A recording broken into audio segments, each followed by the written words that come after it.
Hello, my name is Greg Starbuck. I'm a licensed therapist here in California, and I have a private practice online through ChristianGrowthTherapy.com, and I really take a look at working on that site and helping Christians. My focus is primarily on men and women.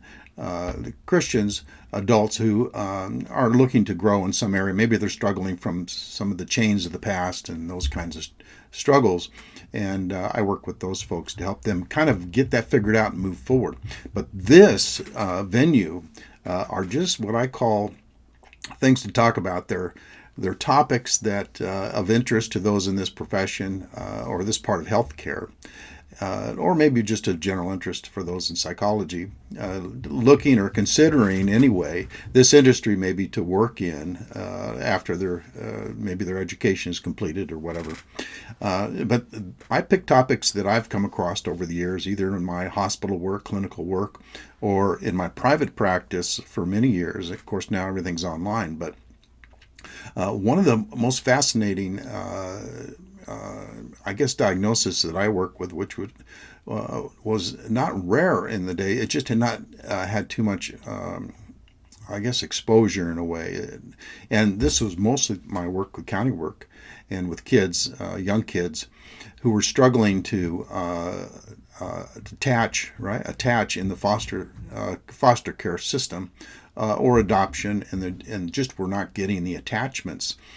And often the foster parents or the new adopting parents would bring a youngster in, or in many cases, a grandmother bringing a youngster in because of drug abuse of the son or daughter, and they lost custody. Now grandma has the youngster, and they're bringing them in to help work through a few issues. Reactive attachment disorder. Clinically, I'm giving you clinical observations, is a youngster who may have not experienced love and support and caring, and there's a lot of details in this, but I'm just giving a short review on that. And they have a very difficult time trusting, feeling close, and with a sense that this is not something that is easily kind of figured out in a way. Children can't figure out what's going on. They want to attach, they want to hold on, they want to be part, they want to belong. But that some of the origins of that were missing early on.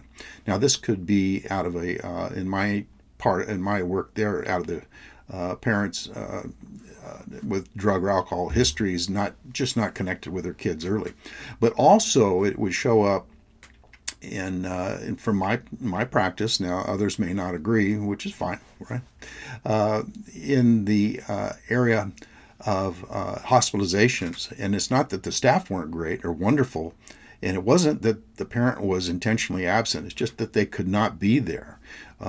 Maybe the intensity of the child and what was going on with the child at the time, and maybe long periods of time alone, and none of these are intentional. It's just the idea of forming a bond is not as secure as one would hope. And in the more extreme cases, which ones I saw, they were just heartbreaking to be around, and yet you had to be careful because they could be extremely manipulative in reactive attachment. These kids figure out how to keep people in their lives, and they're very good at, as I indicated, manipulating, very sharp, very witty, paying attention, hypervigilant, and looking for anything that might indicate to you that, or indicate to them about you that you may abandon them, and they're only going to take their trust so far, then they'll back off and cut you out. So it's always a challenge, right? It's a personal challenge and a professional challenge of how to connect. Now, unfortunately, it doesn't happen. It just doesn't work. And I may work with someone for a long time, even would go back to maybe mental health, for the kids, right? Back to the county, represent the case again and make some progress, or go back, represent the case again, because maybe we're making some progress.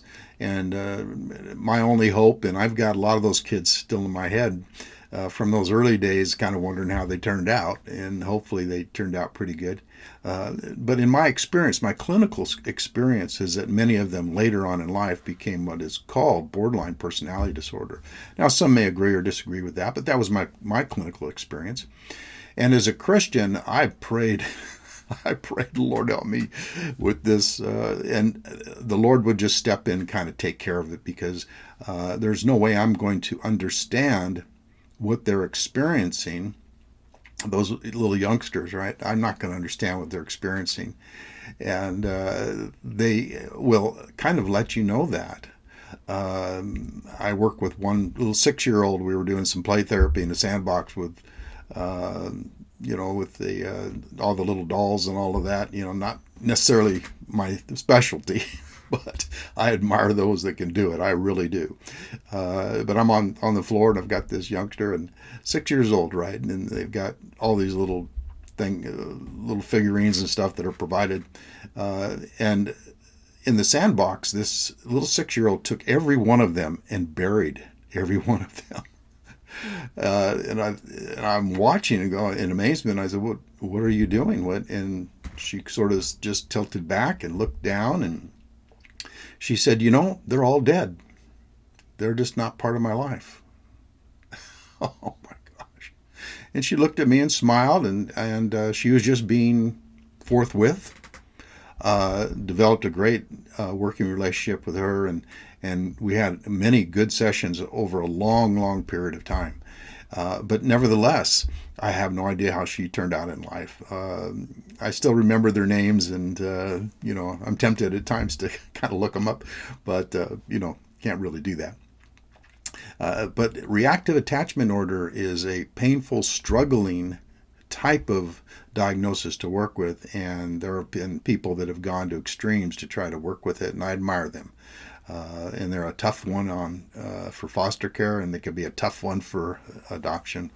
But anyway, that's my short, maybe a little longer, discussion on reactive attachment disorder, because it's an important one to recognize that for these little youngsters, their start in life is pretty rough and pretty destructive in a way to even get started, and often unintentional. It's just sometimes that's how it is in this world. And I praise Jesus every time I work with one and say, "Lord, just help me be something positive that you're evidenced in this session," because this is totally out of my brain, and I just let him do the work. Anyway, that was our topic today: reactive attachment disorder. God bless. See you next time.